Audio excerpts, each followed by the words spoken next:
Is అంటే బాబా యొక్క కార్యవిధానం అంటే ఆయన మనం ఎలా పని చేస్తే ఆయనకి ఇష్టమో ఆ రీతులను తెలుసుకోవడము. ఎరేజ్ తవానాకు అంటే ఆమె సెక్రటరీగా పనిచేస్తూ ఉండేది ఎరేజ్. తవానాకు ఆయన దైనందిన జీవితంలో బాబా పని చేయడంలో అనేక మెళకువలను చెబుతూ ఉన్నటువంటి ఆ విశేషాలు మనం చెప్పుకుంటూ ఉన్నాం. ముఖ్యంగా బాబా పనిలో పాల్గొంటూ ఉన్నప్పుడు అందరినీ సంతృప్తిపరచాలి అనేటువంటి ఆ ధ్యాస ఉండకూడదు. ఆయన్ని సంతృప్తిపరచడమే ప్రధానము. ఎందుకని? నీవు ఎవరిని బాబా పనిని చేసి బాబాను సంతృప్తిపరచలేవు, మిగిలిన వాళ్ళని సంతృప్తిపరచలేవు. ఎవరిని సంతృప్తిపరచలేకుండా అయిపోతావు. అలాగే మరొక విషయం, బాబా ఎప్పుడూ కూడా ఆయన పనిని వాయిదా వేయడము అస్సలు ఇష్టం ఉండదు. ఈ విషయాలు మనం చదువుకుంటూ నిన్నటి రోజున ఆగాం. ఇక ఈరోజు విషయంలోకి వెళ్దాం. బాబా had told the Mandali, there is only one thing he cannot give, and that is harmony. మండలి వాళ్ళతో బాబా ఎప్పుడు ఈ మాట చెప్తూ ఉండేవారు. నేను అన్నీ ఇవ్వగలను, కానీ ఒక్కటి మాత్రం ఇవ్వలేను. అదేంటి? సమన్వయము, ఏకతాళము అంటామే మనము. అంటే అందరూ ఒకే రీతిగా ఉండడము. అది మాత్రం మీరే ఇవ్వాలి నాకది. అది నేను మీకు ఇచ్చేది కాదు అని చెప్పేవారు. If you want to be his, you have to become a door mat so that Baba lovers when entering his parlour can cleans their feet on you.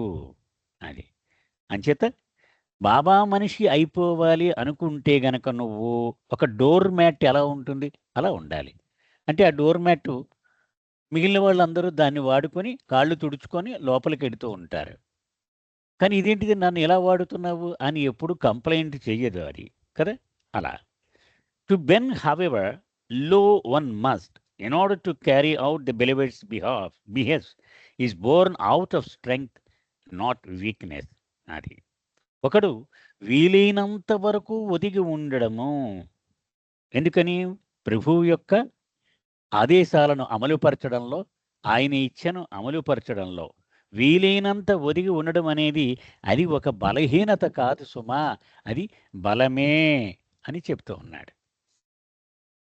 And this I saw in Eruch time and again. Davana చెప్తోంది, చాలాసార్లు ఎరిచ్ యొక్క ప్రవర్తనలో ఇది నేను గమనించాను. If a situation arose where a finger was to be pointed, he would take the blame upon himself to preserve harmony. అది అంటే ఎవరి వైపున నువ్వు తప్పు చేశావు అని వేలెత్తి చూపవలసిన సందర్భము వచ్చినప్పుడు ఆ వేలు తన వైపే చూపించుకునేవాడు. ఎందుకని? ఆ రకంగా సామరస్యము దెబ్బ తినకుండా ఉంటుంది అని. One crowded afternoon in Mandali hall some Baba lovers spoke to Erej about the conflicts they were having over Baba work at their center. ఒకరోజు మధ్యాహ్నం మండలి హాల్లో అనేక మంది సందర్శకులు రకరకాల ప్రాంతాల నుంచి వస్తూ ఉంటారు కదా. ఒక బాబా ప్రేమికుడు తమ స్థానిక సెంటర్లో విభేదాలు, కొన్ని అంటే సంఘర్షణలు వారి కార్యకర్తల మధ్యలో అవి వచ్చాయని దాని గురించి ఎరిచ్తో మాట్లాడాడు. They could not understand why there was so much strife. అసలు మా మధ్యలో ఎందుకు ఇంత సంఘర్షణ వచ్చింది, అది అర్థం కావటం లేదు అన్నారు వాళ్ళు. He replied.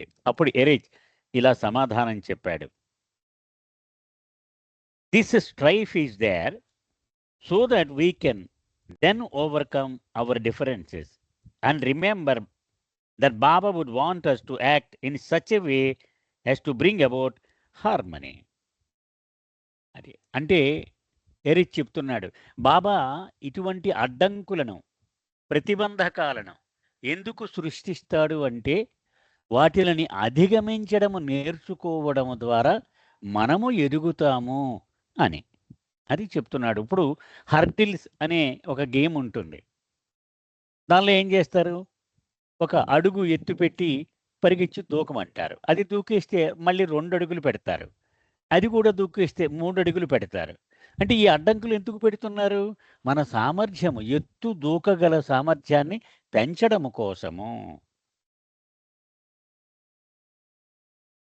Turning toward me, Eruch asked, what did prophet Muhammad say about harmony?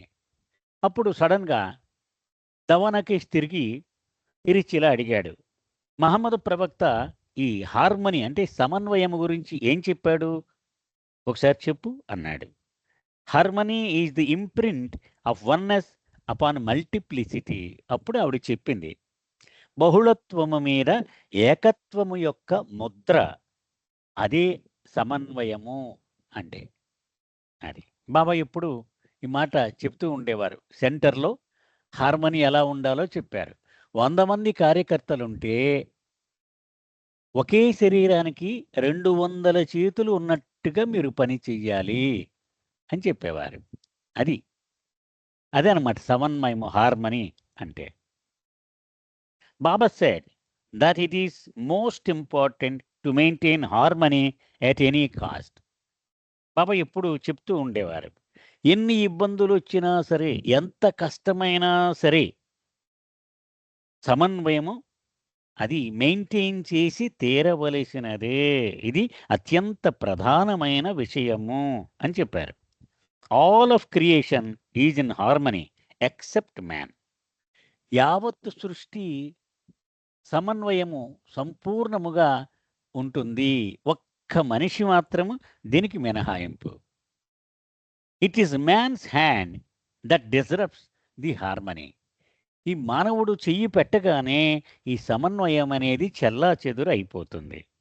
What ever be our differences, sink them in his ocean of love and emerge in harmony. Eruch చెప్తున్నాడు. మన మధ్య అభిప్రాయ భేదాలు ఉండవచ్చుగాక, కానీ అవన్నీ దిగమింగుదాం. ఆయన ప్రేమ మహాసాగరములో ఆ సమన్వయాన్ని సాధించి ముందుకు దూకుదాం. Someone then asked Eruch. ఆ సందర్శకులలో ఒక వ్యక్తి ఎరిచ్ని ఇలా అడిగాడు.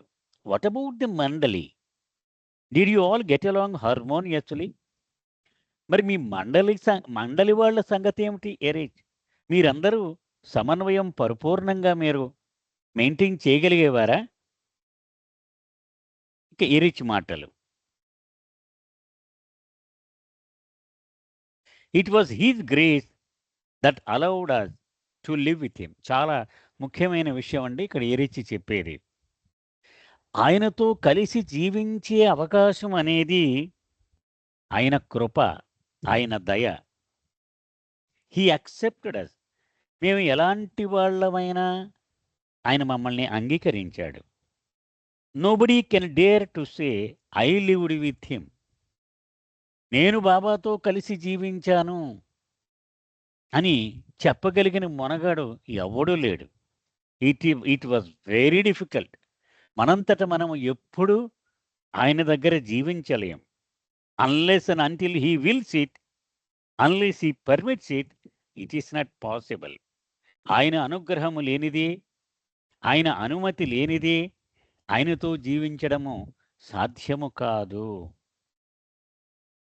బాబా told us, love me because I'm God in human form. Baba మా మండలి వారితో చెప్పేవారు, నేను మానవ రూపములో ఉన్న భగవంతుణ్ణి కాబట్టి నన్ను ప్రేమించండి. The human side of God is so beautiful. Erich చెప్తున్నాడు. దైవీ మానవుడు అంటే అవతార పురుషుడులో 2 పార్శ్వాలు ఉన్నాయి. ఒక భాగము భగవంతుడు, ఒక భాగము మానవుడు. సో దైవీ మానవులలోని ఆ మానవుని పార్శ్వము చాలా అందమైనటువంటిది. All that we would beg of him is to be with him. The pleasure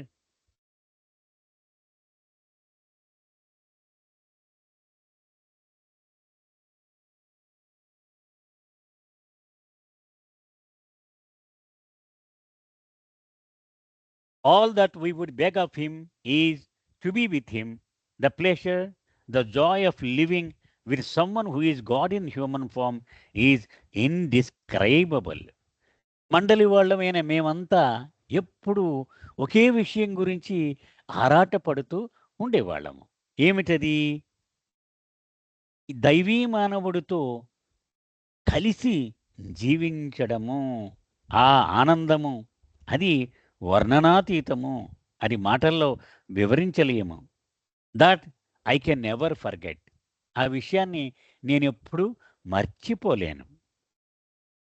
but we are human and prejudices and feelings did crop up. అయితే మేము మానవ మాత్రులము అని మర్చిపోవద్దు మీరు.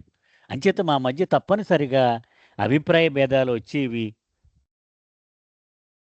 చిన్న చిన్న తగాదాలు ఉంటూ ఉండేవి. Baba did not look at me.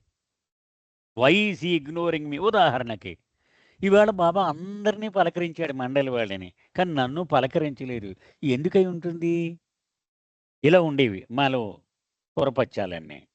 So, ఫలానా వాడికి ప్రసాదం ఇచ్చాడు, నాకివ్వలేదు ఆయన చేత్తో. వాడికి ఆలింగనం ఇచ్చాడు, నాకివ్వలేదు. ఇటువంటివి ఉండేవి. So, there would be depression and differences. అంచేత చాలా మదన పడుతూ ఉండే సందర్భాలుండేవి. అలాగే మాకు చిన్న చిన్న అభిప్రాయ భేదాలు కూడా ఉండేవి. Estrangements would be there. ఒకడొకడు మాట్లాడుకోపోవడం, ఎడబాటు ఫీల్ అవ్వడం ఇవి కూడా ఉంటూ ఉండేవి మా మధ్యలో. I remember one day Baba said to us.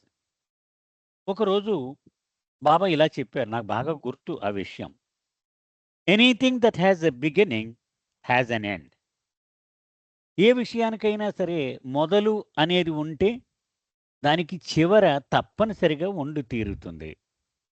Everything comes and goes. అంచేత ఈవేళ కొత్తగా వచ్చింది ఏదైనా సరే అది వెళ్ళిపోతుంది. Know that I love you. నేను మిమ్మల్ని ప్రేమిస్తున్నాను అన్న విషయం తెలుసుకోండి మీరంతా. I give you my love. నా ప్రేమ ప్రసాదాన్ని మీ అందరికీ ఇస్తూ ఉన్నాను. But that which would please me the most is for you to live in harmony. అయితే నాకు అత్యంత ఆనందాన్ని ఇచ్చేది ఏదో తెలుసా? మీరంతా పొరపచ్చాలు లేకుండా సమన్వయంతో జీవించడము.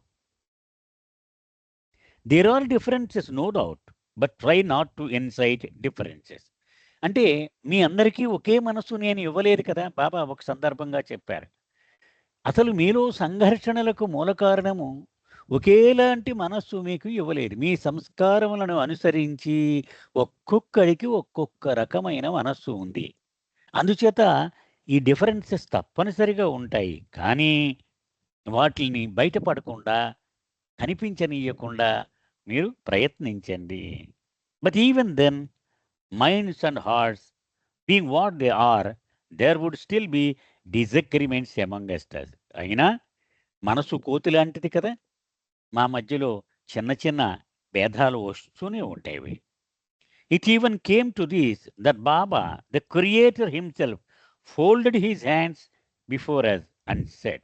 చివరికి ఒకసారి ఈ మాలో ఈ పొరపచ్చాలు ఏ స్థాయికి చేరిపోయాయ్యా అంటే సాక్షాత్తు సృష్టికర్త అయినటువంటి బాబా మా ముందు నిలబడి చేతులు జోడించి ఇలా అన్నాడాయన. I'm God the sustainer and preserver. పోషకుడు, రక్షకుడు అయిన భగవంతుడిని నేను సాక్షాత్తు. Everything is in my hands except one thing, harmony. సర్వము నా చేతిలో ఉంది. నేను చెయ్యలేనిది ఏదీ లేదు. కానీ ఒక్కటి మాత్రం మినహాయింపు. ఇదిగో మీ మధ్యలో సమన్వయం. This is the only thing you can give me. నిజంగా మీరు నాకు కానుకగా ఇవ్వాలి అనుకుంటే ఇదిగో ఇదొక్కటే మీరు ఇవ్వగలరు. I beg you to live in harmony. నేను ప్రాధేయపడి అడుగుతున్నాను మిమ్మల్ని, మీరు సమన్వయంతో జీవించండి. And see that my love is spread among you all. నా ప్రేమ మీ అందరి మధ్యలోనూ వ్యాపించునుగాక. ఇది మీ బాధ్యత సుమ అని చెప్పారు. While waiting for the mail to be delivered one afternoon, I was reading from a book about the perfect masters, Sai Baba and Upasani Maharaj. ఒకరోజు మధ్యాహ్నం సాధారణంగా సుమారు 4 గంటలకి ఎప్పుడో అహ్మద్‌నగర్ ట్రస్ట్ ఆఫీస్ నుంచి ఆ టపా ఉన్నటువంటి ఆ కవరు, పెద్ద కవర్ వస్తుందది. అది ఇంకా రాలేదు ఆ రోజు. అది వచ్చేలోగా ఏదో ఒక పుస్తకం చదవమనేవాడు ఈరేజ్. సద్గురువులైనటువంటి సాయిబాబా, ఉపాసని మహారాజ్ వాళ్ళిద్దరి జీవితానికి సంబంధించినటువంటి ఒక గ్రంథం చదువుతున్నా. The book 'Gurus Rediscovered'. ఆ పుస్తకం పేరు 'గురూస్ రీడిస్కవర్డ్' అనే పుస్తకం అనమాట అది. It had been given to Eruch by a pilgrim who knew how much he enjoyed reading stories of saints and masters. ఎరేజ్‌కి సంతులు అంటే ఆరవ భూమిక వాళ్ళు సంతులు అంటారు.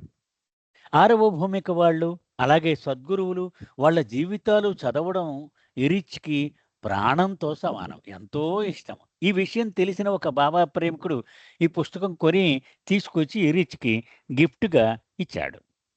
For me these sessions were a kind of life line. By reading these books to Eruch I began to get an understanding of what it all meant. Davana చెప్తోంది. ఇరిచ్‌కి ఎలాగిష్టమే okay. కానీ నాకు పెద్ద కొత్త కొత్త విషయాలు జీవితంలో అనేక పాఠాలు నేర్చుకోవడానికి ఈ ఈ బుక్ రీడింగ్ సెక్షన్స్ నాకు ఉపయోగపడేవి. We came to a section in which Upasani Maharaj request permission to leave Sai Baba. మేము అలా చదువుతూ చదువుతూ ఒక చోటకొచ్చాం. ఆ సందర్భం ఎలా ఉందంటే ఉపాసని మహారాజ్ సాయిబాబా దగ్గరికి వెళ్ళి, "అయ్యా! నాకు సెలవు ఇప్పించండి. నేను వెళ్ళొస్తాను" అని చెప్తున్నాడు. Eruch said, "you see how it is." అప్పుడు ఇరిచ్ అన్నాడు, "చూసావా? వాళ్ళ మధ్య సంబంధం ఎలా ఉందో. One should always take leave before going." ఒక గురువు దగ్గర నుంచి వెళ్ళిపోతున్నప్పుడు, నిష్క్రమిస్తున్నప్పుడు పర్మిషన్ తీసుకోవాలి ఎప్పుడు కూడా. You people just go here and there never requesting permission. మీకు ఆ అలవాట్లేమి లేవు కదా! Baba would always want us to inform him when and where we were going. బాబా దగ్గర మండలి వాళ్ళందరూ కూడా ఏదో అహ్మద్‌నగర్ ఎళ్ళొస్తాడు అనుకోని, ఏదో పని మీద మెహరాజాద్ నుంచి. బాబాకు చెప్పే వెళ్ళాలి. బాబా ఫలానా పని మీద నేను అహ్మద్‌నగర్ వెళ్తున్నాను. ఫలానా టైంకి తిరిగి వచ్చేస్తాను. చెప్పవలసిందే బాబా ఖచ్చితంగా. అలాగే మెహరాబాద్‌లో మకాం ఉండే మండలి వాళ్ళు కూడా వాళ్ళు అక్కడి నుంచి ఎక్కడికైనా వెళ్ళవలసొస్తే మెహరాజాద్‌లో బాబాకి పర్మిషన్ తీసుకొని అప్పుడు వెళ్ళాలి వాళ్ళు. అంత స్ట్రిక్ట్‌గా ఉండేవాళ్ళు. అంటే హెడ్ ఆఫ్ ది ఫ్యామిలీ ఆయన. కాబట్టి ఆయనకి అన్నీ తెలియవలసిందే. When we were about to leave he would want us to inform him. ఎప్పుడు చెప్పేవారు, "నువ్వు ఎక్కడికన్నా వెళ్తే నాకు చెప్పి వెళ్ళు" అనేవారు.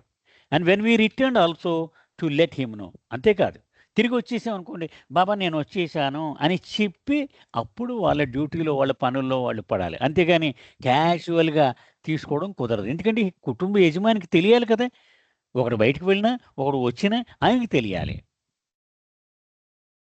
If we said, "Baba you are busy well." "ఏమి నాకెందుకు చెప్పలేదు? నువ్వు వచ్చేసావట కదా!" అంటే, నువ్వు చాలా బిజీగా ఉన్నావు బాబా నువ్వు" అని చెప్తే అది నడవదు ఆయన దగ్గర. ఎరిచెస్ ఫేషియల్ ఎక్స్‌ప్రెషన్ చేంజ్డ్ ఇన్‌స్టంట్‌లీ. అంటే చాలా చిరాగ్గా పెట్టివాడమాట ఎరిచ్. అది నడవదు బాబా దగ్గర అన్నాడు. It was obvious that Baba would not allow such a flimsy excuse. ప్రతిదీ చాలా ఖచ్చితంగా ఉండాలి బాబాతో మాట్లాడేటప్పుడు. ఏదో గాలికి మాట్లాడినట్టుగా, పర్లేదు బాబా, వచ్చేసాను బాబా, ఇలాంటి కుదరవు ఆయన దగ్గర. The section we were reading described an episode when Upasani Maharaj wanted to leave Shirdi and Sai Baba wanted him to stay. మేము చదువుతున్నటువంటి ఆ సందర్భం ఎలా ఉందంటే, ఉపాసని షిర్డీ వచ్చాడు. షిర్డీ సాయిబాబాతో కలిసి ఉన్నాడు. తిరిగి నేను వెళ్ళిపోతాను అంటూ ఉన్నాడు. కానీ సాయిబాబా అంటున్నారు, "నువ్వు ఉండు ఇక్కడే" అని ఆయన చెప్తున్నారు. What do you want to go away so soon? ఉదాహరణకి షిర్డీ సాయిబాబా అంటున్నాడు, "ఏది ఇంత తొందరగా వెళ్ళిపోదామని? వద్దు. No, you shall not leave so soon. ఇంత తొందరగా నువ్వు వెళ్ళిపోవద్దు" అన్నాడు. "Go stay for a few days in that yard." వెళ్ళు, అదిగో అక్కడ ఆ ఇల్లు కనపడుతుంది కదా ఎదురుగుంటా ఆ వరండా దగ్గర, అక్కడ కొన్ని రోజులు ఉండి వెళ్ళు అన్నాడు. Upasani persisted in asking Sai Baba for leave to go. కానీ ఉపాసని చేతులు జోడించి, లేదు స్వామి, నన్ను వెళ్ళిపోవడానికి అనుమతించండి, నాకు అర్జెంటు పని ఉంది. Until finally the master agreed. చివరికి సాయిబాబా చివరికి ఒప్పుకున్నాడు. సరే వెళ్ళిపోయితే అన్నారు.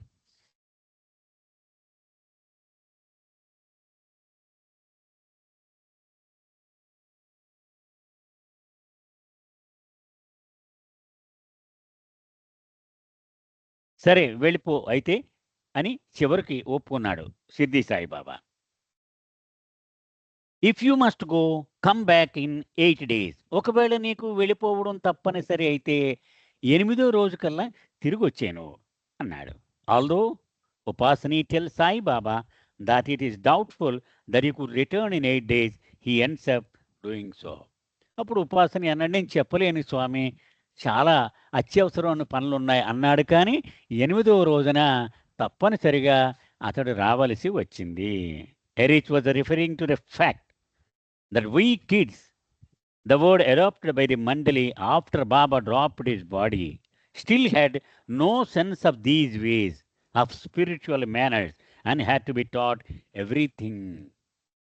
బాబా ఆ ఎరిచ్ ఎప్పుడు కూడా బాబా శరీరం వదిలేసిన తర్వాత అక్కడ జీవిస్తూ ఉన్న మండలి వాళ్ళందరినీ ఈ పిల్లకాయలు అనేవాడు. అలాగే ఈ కొత్తగా వచ్చిన వాళ్ళు దవానా లాంటి వాళ్ళు కూడా పిల్లకాయలు అనేవాడు. మీకు ఏమీ తెలియదు, ఈ ఆధ్యాత్మిక తీరుతెన్నులు ఏమిటో, బాబాకి ఇష్టమైన విధానాలు ఏమిటో ఇవన్నీ మీకు నేర్పవలసి ఉంది మేము. At least I knew that to be true for myself. Davana అంటోంది, నాకు సంబంధించి ఎరిచి చెప్పింది నిజమే అని చెప్పగలను, నాకు ఏదేం తెలియదు.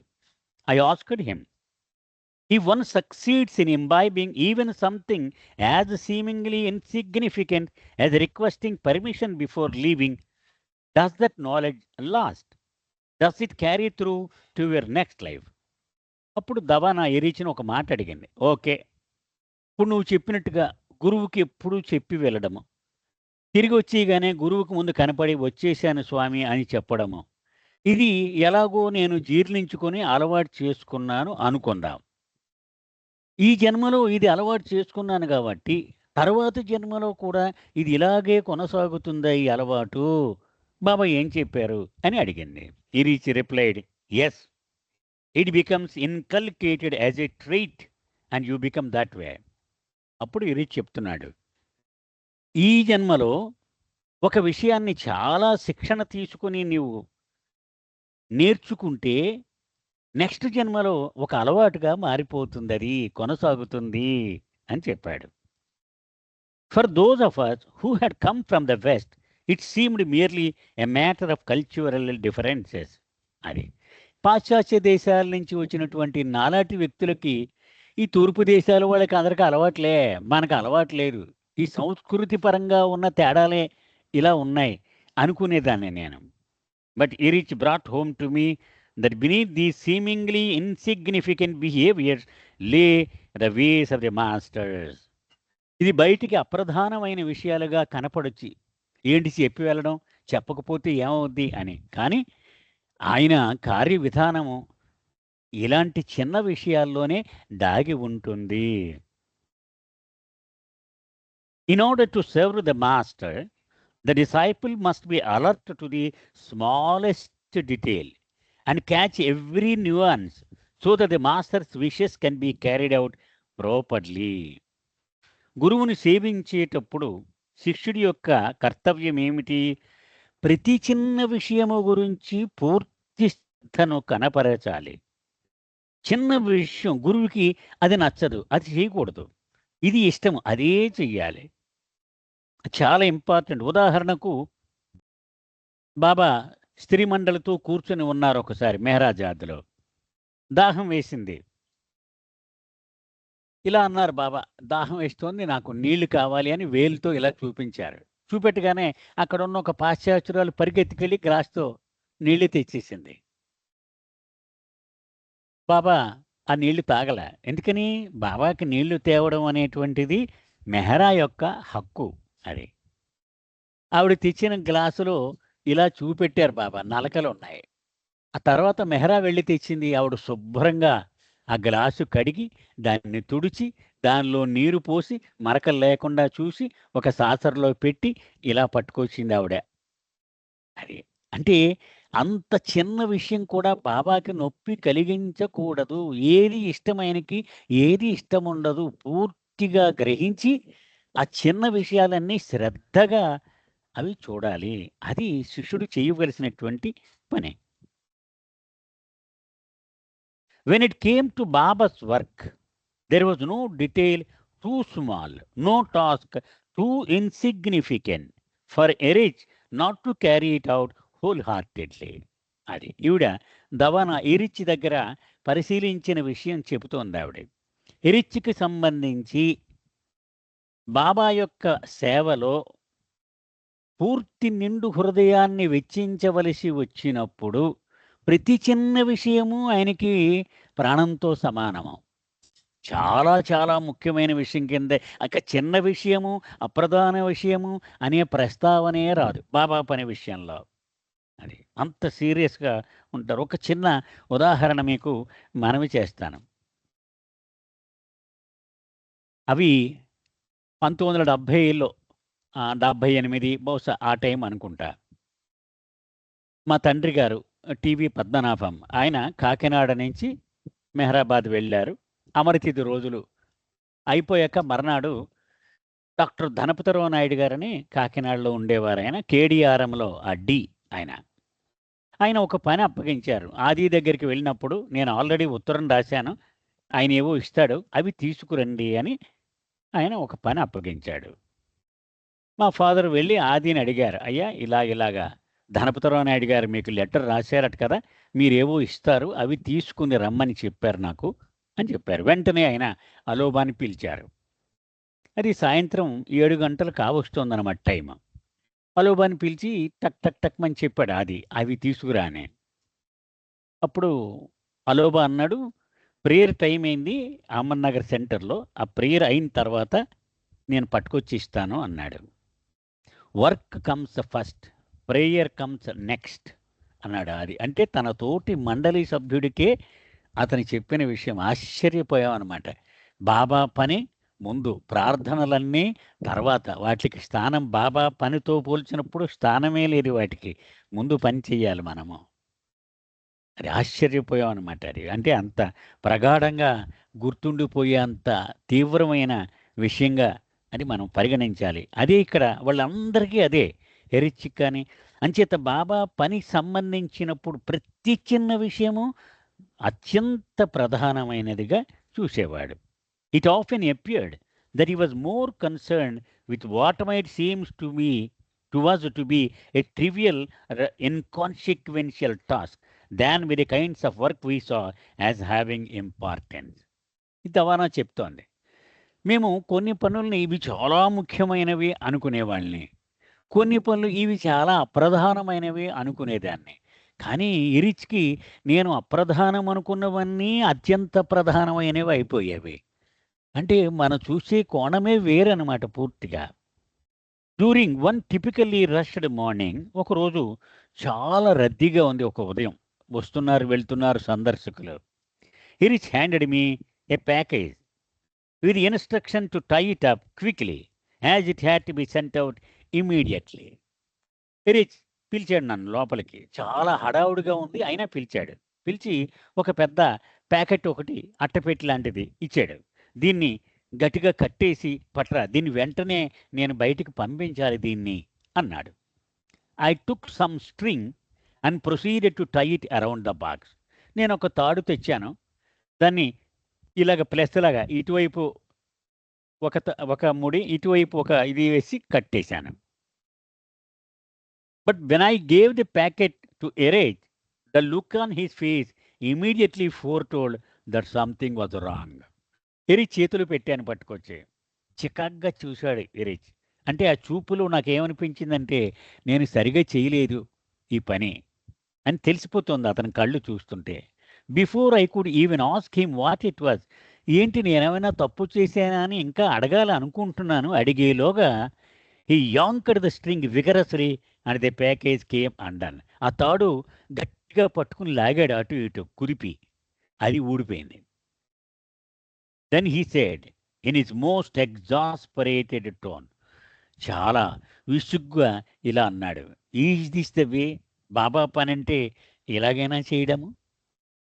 When you tie a package there must be no possibility for it to come undone.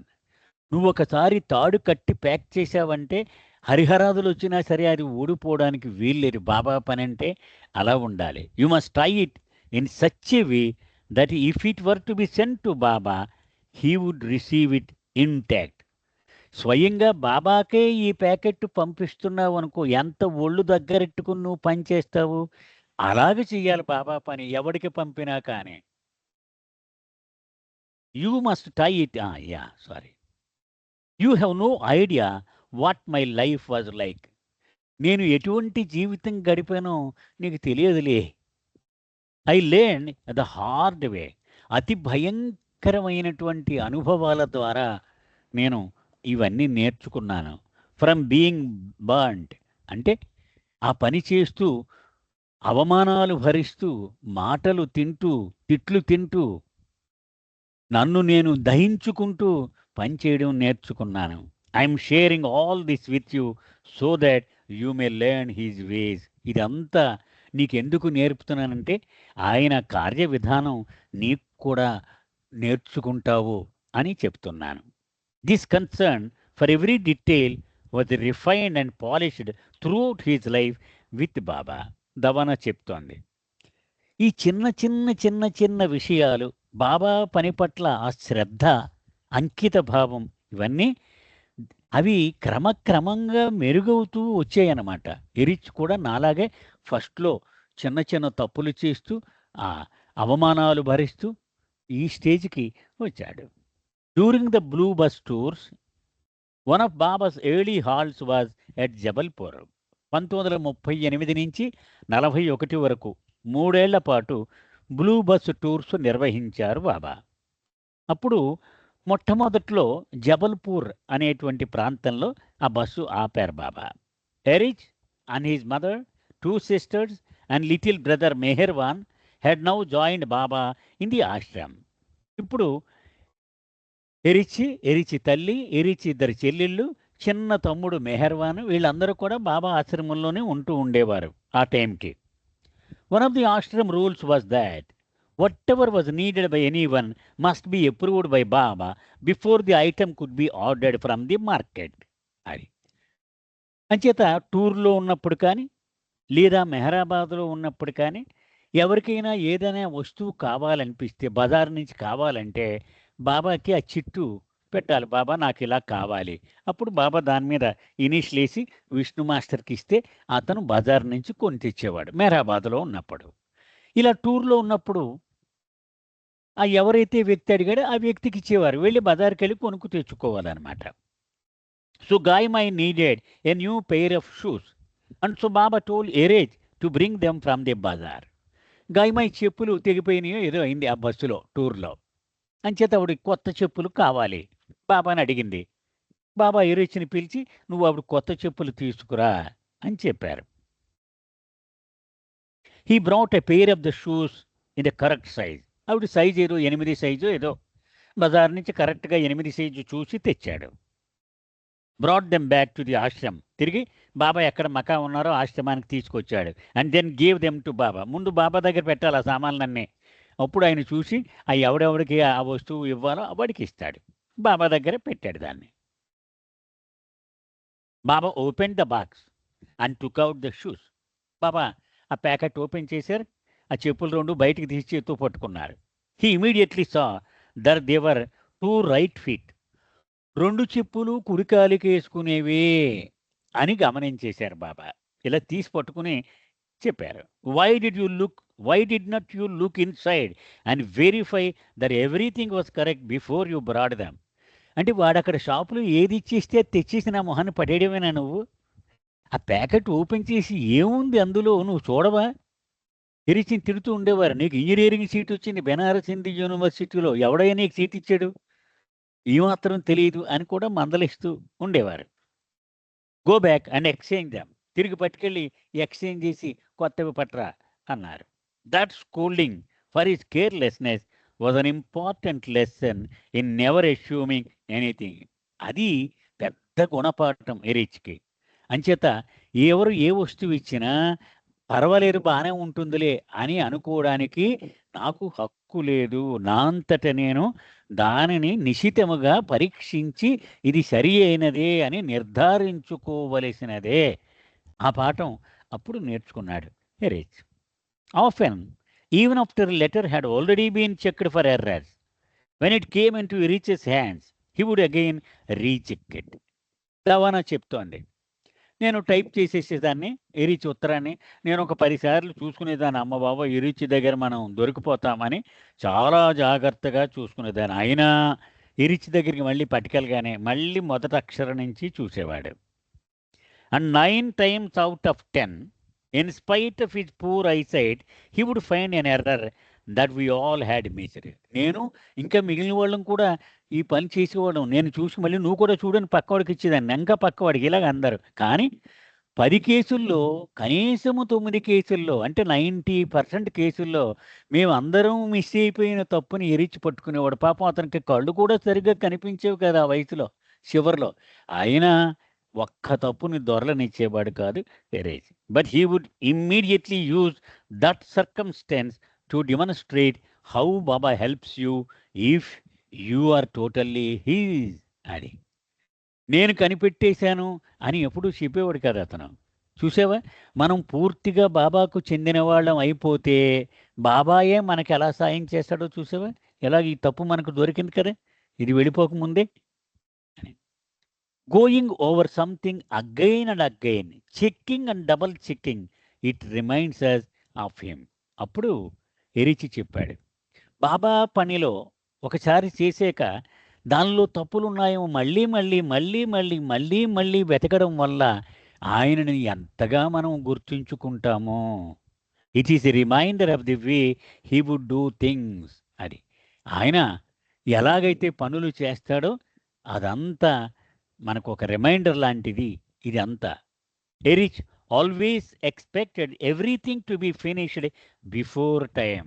ఎప్పుడు ఎరిచ్ స్టైల్ ఎలా ఉండేదంటే ఒక పని మనం 1 గంటకల్లా చేసేయాలి.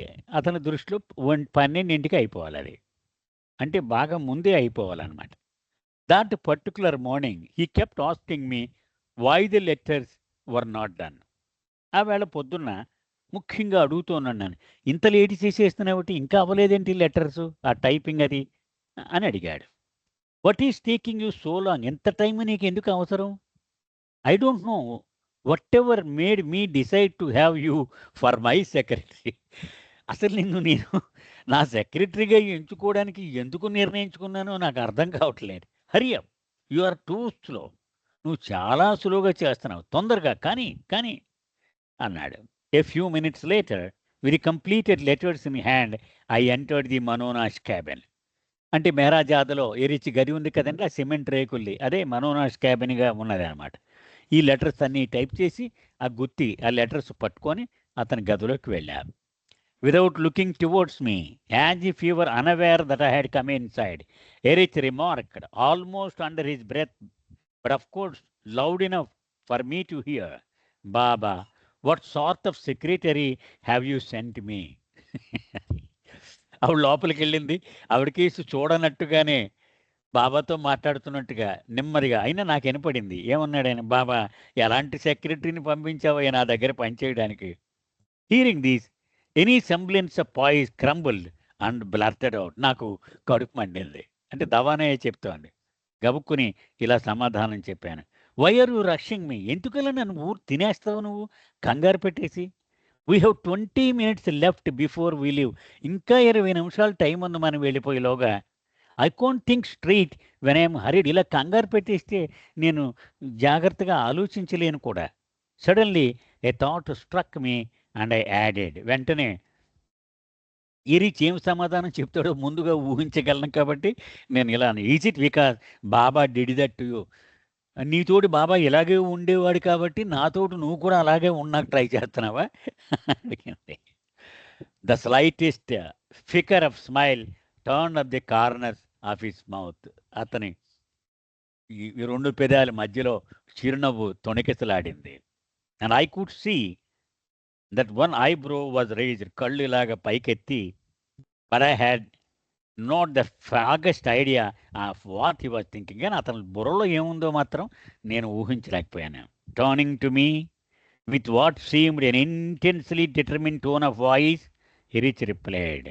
అది అతను ఒక గంభీరమైన విషయాన్ని చెప్పాలి అనుకున్నప్పుడు అతని మొహంలో అదంతా కనపడిపోతుందన్నమాట. నేనిప్పుడు చాలా అతి ప్రధానమైన విషయాన్ని చెప్తున్నాను విను అనేటువంటి గొంతుతో ఇలా చెప్పాడు. Yes, he would hurry me like anything. బాబా ఎప్పుడు ఎప్పుడు తొందర పెడుతూనే ఉండేవారు.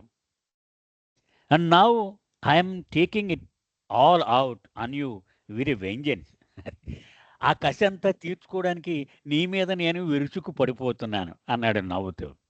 But beneath the teasing an art he had learned from the God man himself, there was a seriousness of purpose. అది అయితే ఈ నవ్వుగా ఇతను మాట్లాడినటువంటి దీని వెనక ఒక కళ, అతను నేర్చుకున్నటువంటి కళని నాకు నేర్పుదామని అతని ప్రయత్నం. అది దెర్ వాజ్, దానిలో ఒక ఉద్దేశం ఉంది అతను చెప్పే విషయంలో. Our life with Baba was in 3 phases. Erich మాటలు. బాబాతో మేము గడిపిన జీవితంలో 3 దశలుండేవి. Fury, scurry, hurry. Let us look up these words. 3 పదాలు వాడాడు. ఒకటి కోపం, అంటే తొందర పెట్టేస్తూ ఇంకా చెయ్యేంటి, చెయ్యి, ఇంకెంతసేపు కావాలి నీకు, ఎవడైనా నీకు డిగ్రీ ఇచ్చింది, ఇలాగ అనేవాడు బాబా. స్కర్రీ, కంగారు పెట్టేస్తూ ఉండేవారు. హరి, తొందర, ఇలాగా. ఈ 3 పదాలు మన డిక్షనరీ చూద్దాం అన్నారు. Erich picked up one of the 2 tiny dictionaries on the shelf along the wall of his cabin. తన గదిలో ఒక కబోర్డ్ లాగా ఉంది, దాని మీద డిక్షనరీలు ఉన్నాయి, అవి తీశాడు. One had been his father's and was called the Gem dictionary. చిన్న డిక్షనరీ ఒకటి, అది వాళ్ళ నాన్నదనమాట. అది జెమ్ డిక్షనరీ అని. It was only 2.5 by 4 inches size, చిన్నది. A slightly larger one was little Oxford dictionary of current English. మిగిలిన రెండవది Oxford dictionary. Still eligible and the inside cover was a book store stamp, crown book depot, Jabalpur. అంటే జబల్పూర్లో ఉన్నప్పుడు కొనుక్కున్నాడు అనమాట ఈ blue bus టూర్లో అక్కడ. Fury, are you referring to the intensity and uncontrollable emotions that were part of it? Is that what you mean? ఇప్పుడు అడిగింది. ఫ్యూరీ అంటే అంటే అణుచుకోలేనటువంటి భావావేశం అన్నమాట. బాబా పక్షాన్ని ఆ పని చెప్పాడంటే అది అయిపోయేదాకా తినేసేవాడు ఆయన బాబా. అదే కదా నువ్వు అనుకుంటున్నావు? Yes, but look it up. అది కరెక్టే, కానీ అందులో ఏముందో చెప్పు అన్నాడు ఎరేజ్. The dictionary described fury as uncontrollable anger, a storm, wild rage, నియంత్రించుకోలేనంత కోపము అని ఉంది డిక్షనరీలో అని చెప్పింది. Now scurry, that is easy. You must mean the rushing about for him అని ది హజిల్ అండ్ బజిల్. ఆయన కోసం తాపీగా అడుగులు వేసుకుంటే వెళితే నచ్చదు బాబాకి, పరుగులెత్తాలి. అది the dictionary said scampering, running about hastily. అది తొందరగా అడుగులు వేస్తూ పరుగులెట్టడం అని అర్థం. The definition of hurry seemed self evident, but I read it out anyway because Erich still wanted to hear it. ఇక మూడవది, దాని అర్థం ఏంటి హర్రీ అని? To cause to move or act rapidly. అది అంటే టైం అయిపోతుంది, అది ఈలోగా నేను దీన్ని పూర్తి చేసేయాలి అనేటువంటి తొందర అన్నమాట. Eruch pause and said our life has always been in a hurry. మేము ఎప్పుడూ ఉరుకులు పరుగులే బాబాతో మా జీవితం. That evening before I said good night he told me. ఆ రోజు సాయంత్రం గుడ్ నైట్ చెప్పి లోపల చివరిసారిగా ఎరిచ్ ఇలా అన్నాడు, లిసన్ టు దిస్, నా మాట విను. We don't sit around him. Baba చుట్టూ మేము ఎప్పుడు కూర్చుని ఎరగం. వీ డోంట్ స్టాండ్ అరౌండ్, కనీసం నుంచుని ఎరగం. We just spin around. ఇలా గిరగిరా బొంగరంలాగా తిరుగుతూ పరుగులెడుతూ ఉండడమే మా జీవితం అంతా కూడా ఆయనతో. Only Hirsch happened to ask me about something of which I had no knowledge. ఒకనాడు నాకు అస్సలు తెలియని ఒక విషయం గురించి నన్ను ప్రశ్నించాడు Erich. Without giving it further thought I simply replied I don't know. అంచేత నేను పెద్ద ఆలోచించకుండానే నాకు తెలియదు అని చెప్పాను నేను. My answer prompted him to tell me that when Baba asked you something such an answer was unacceptable. వెంటనే హిరిచ్ చెప్పాడు, బాబా దగ్గర గనక ఇటువంటి సమాధానం ఎవడైనా చెబితే వెంటనే ఆయన చెప్పేవాడు, ఇది ఆమోదయోగ్యము కాదు. You could not come back with I don't know. నీ సమాధానం నాకు తెలియదు, ఇది ఏం చెల్లదు బాబా దగ్గర. I don't know was not good enough. అటువంటి ఆన్సర్ మంచిది కూడా కాదు. Baba would never stand for that. Baba ఒప్పుకోరు దాన్ని. It was for you to find out the answer. నీకు తెలియకపోతే వెళ్ళి కనుక్కుని రావాలి బాబాకి చెప్పి, ఒక్క నిమిషం బాబా అని. పలానావుడు వచ్చాడా అని అడిగారు అనుకోండి బాబా, నాకు తెలియదు అనేస్తే ఎలాగవుద్ది? నువ్వు బయటికి వెళ్ళి వాడు వచ్చాడో లేదో కనుక్కొని, లేకపోతే వాడు కనపడకపోయినా అక్కడ ఏమండి పలానావుడు దేశముఖ్ వచ్చాడే బాబా అడుగుతున్నారు అని అది కనుక్కొని చెప్పాలి నువ్వు. అది నువ్వు చేయవలసిందే. And Baba would not tell you how to get it done. అది ఎలాగ చేయాలి నువ్వు, అది నీ బుర్ర ఉపయోగించి నువ్వు చేయాలి, కానీ అవన్నీ బాబా వివరంగా చెప్పరు నీకు. That was for you to figure out. ఆ పని ఎలా చేయాలనేది నువ్వే నీ మేధస్సును ఉపయోగించి నువ్వు చేయవలసి ఉంటుంది. ఇక్కడికి ఈరోజు ఆపుతామండి. అవతార్ మెహేర్ బాబాకి జై.